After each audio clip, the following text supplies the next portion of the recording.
That big revelation, and it's an India Today scoop. India Today's managing editor Rahul Kanwal spoke to former Union Home Secretary and now BJP MP from Ara in Bihar, RK Singh, who's made an explosive revelation of how India had a covert operation, a plan in place to take out underworld don Dawood Ibrahim in Pakistan.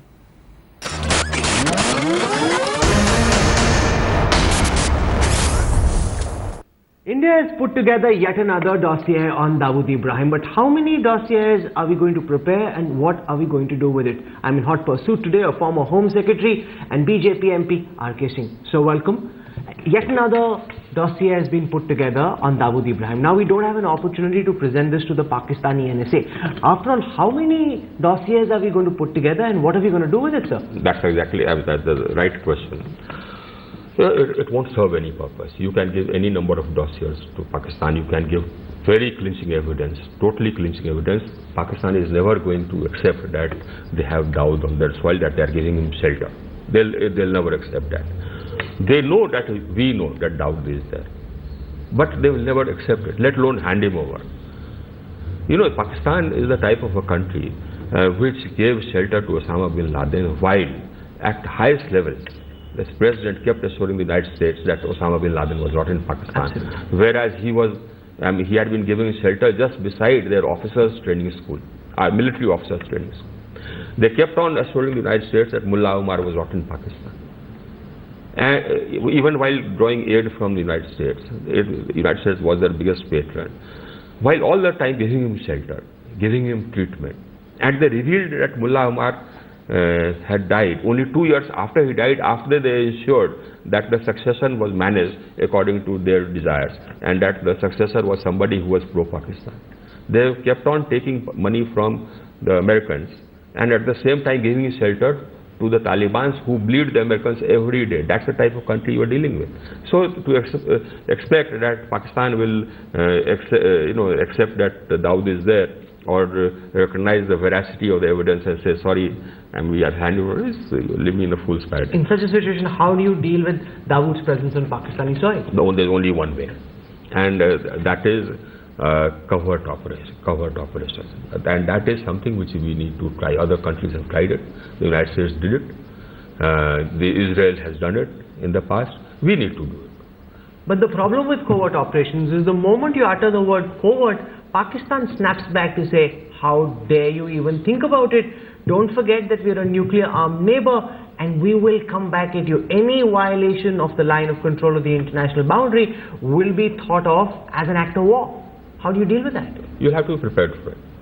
And you'll have to tell Pakistan that they'll have to calculate the consequences of going to war or the cost benefit of going to war for one individual. And no matter how, the sort of psychopathic some leaders across the border may be, I don't think that psychopathic has to go to war over one individual. But if they do, so be it. And we are not scared of war.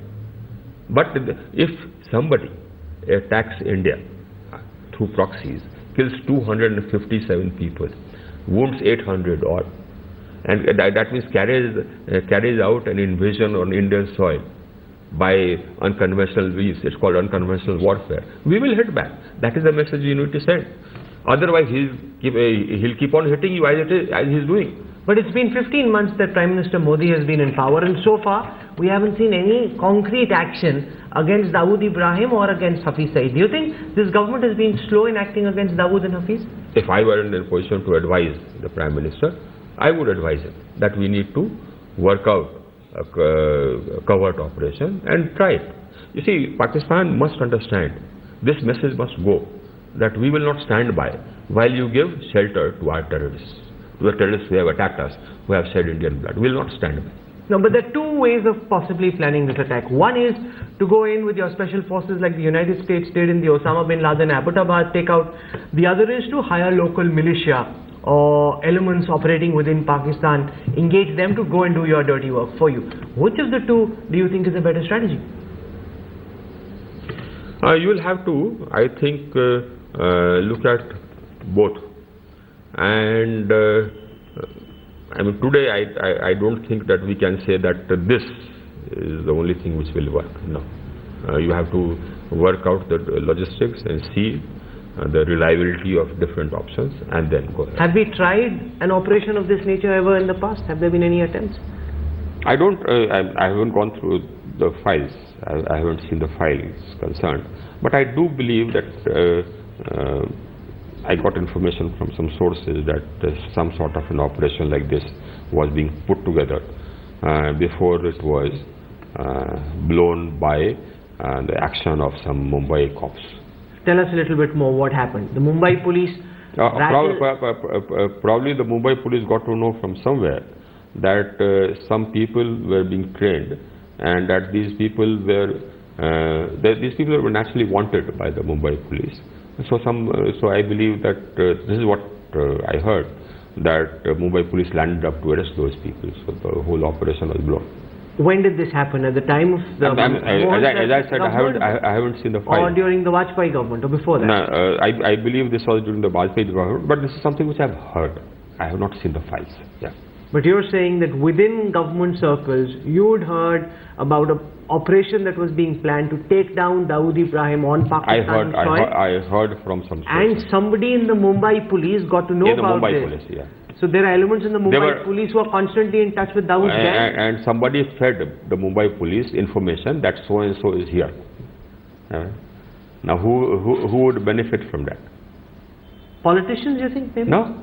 Then? Dawood? No, Dawood, of course. And Dawood would have links. You know, he had strong links in the Mumbai police. I don't know whether he still has, but he had strong links in Mumbai. And somebody from the Mumbai police rattled on this operation? No, landed up with warrant to arrest some people. And the whole operation fell flat? That's what happened. That's what I heard. Yeah. Now that would be very unfortunate. How do you deal with that kind of a situation? If you plan an operation and it doesn't work out, you plan another operation. Why haven't we since that time ever tried another operation? You were Home Secretary during... I think this sort of decision to undertake this sort of an operation has to come from the very top, from the Prime Minister. Or you have a strong Home Minister, but even the Home Minister will have to take the Prime Minister into confidence. Do you think in the current security scenario, when we've been attacked in Udhampur, we've been attacked in Gurdaspur, the time has come for the Prime Minister to give the orders for such an operation? If you're talking about Dawood, I think yes. I think yes. I think we need to bring him back, and as they say, dead or alive. What? I mean, you can't kill 257 people, wound 800 people, and then sit with impunity across the border. And become a multi-billionaire? And become a multi-millionaire. What's the kind of security that Dawood Ibrahim enjoys on Pakistani soil? The information which we had was that the ISI was overlooking the security. The personnel was provided by some private security agencies, but it was overseen by the ISI. And the personnel themselves were ex-servicemen. Does he travel often from Pakistan to Dubai? We know his wife travels. His family may be traveling, but he very rarely travels outside Pakistan. But a couple of, once or twice we heard that he traveled. Once when Pakistan wanted to deny that he was there, I think he was pushed off to the Northwest NWFP. Once it is believed that he even went to the Southeast Asia, but very rare. But not to Saudi Arabia, not to the UAE? No, not in the recent, no, not that I know of. But his henchmen go. And his wife travels quite often? His wife travels, his daughter travels, his son-in-law travels, his henchmen travel. Now that is something which our agencies need to take note of. At least if you can get Javed Chikna, right, or people like that, or Chota Shakil, you will have made a big dent in his network.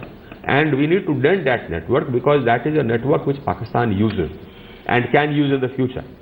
They use that network to pump in fake currency, and they can use that network to hit you anytime. So we want to unravel that network. Why haven't we been able to do so far? The Prime Minister visited the United Arab Emirates recently. The UAE is now promising to act against his financial network. Do you believe that's forward movement? Yeah, absolutely. Absolutely. Absolutely. That's forward movement. And they have been, I mean, the Middle East countries have been helping us in the past, though they don't want us to acknowledge it. I think it's a welcome development that they are. That one image of Dawood Ibrahim which appeared in the papers recently, is that the only image of Dawood Ibrahim that we have, or do we have more? We had old photographs, but this image which has been put out, this is an image which I had not seen when I was in office. So this is a recent image. It's a recent image. But people, Dawood's, for example, in Pakistan, they're saying that this is no proof. It's a very grainy, sketchy image. There's no knowing. Whatever evidence you give, they'll keep saying that Dawood is not there. And one of the channels rang up that number, spoke to his wife, and his wife said that he was sleeping. He was there, he was sleeping. So there is no doubt. We never had any doubt that Dawood is there. So now that India and Pakistan are deadlocked, what do you think, sir, is the way forward? The whole effort made in UFA seems to have come crashing down. I have a separate philosophy as far as Pakistan is concerned.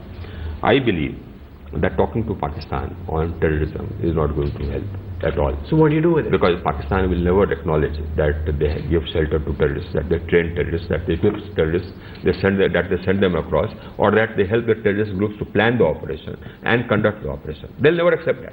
So let alone, if they don't accept it, there's no question of them turning off the tap. That is one. One, of course, is that the civilian government who you talk to does not have control over this.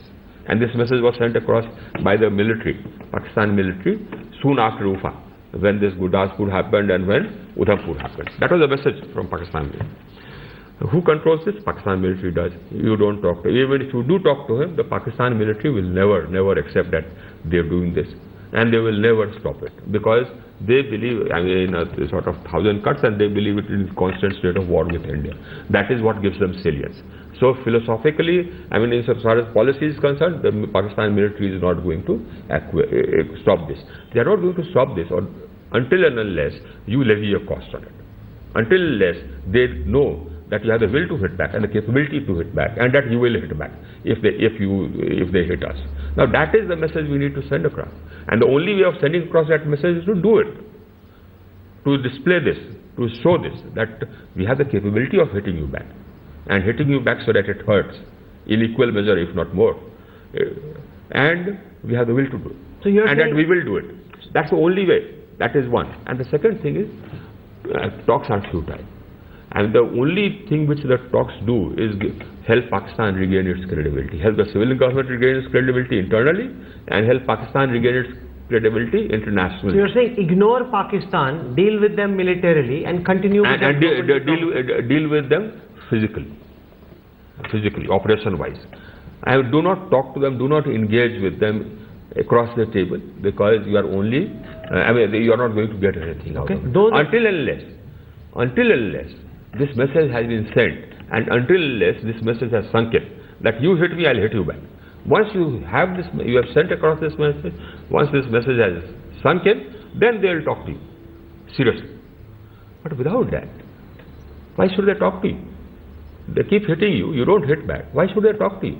That's a very, very firm message you've sent. Yeah. I hope that the Prime Minister and the powers that be are listening and they pay heed, because everyone has their blood boiling when they realize that Hafiz Saeed and Dawood are still sitting safe and pretty on Pakistani soil, actively plotting against India. Yes. Thank you very much, Sir Singh, for joining us on Hot Pursuit. Thank you.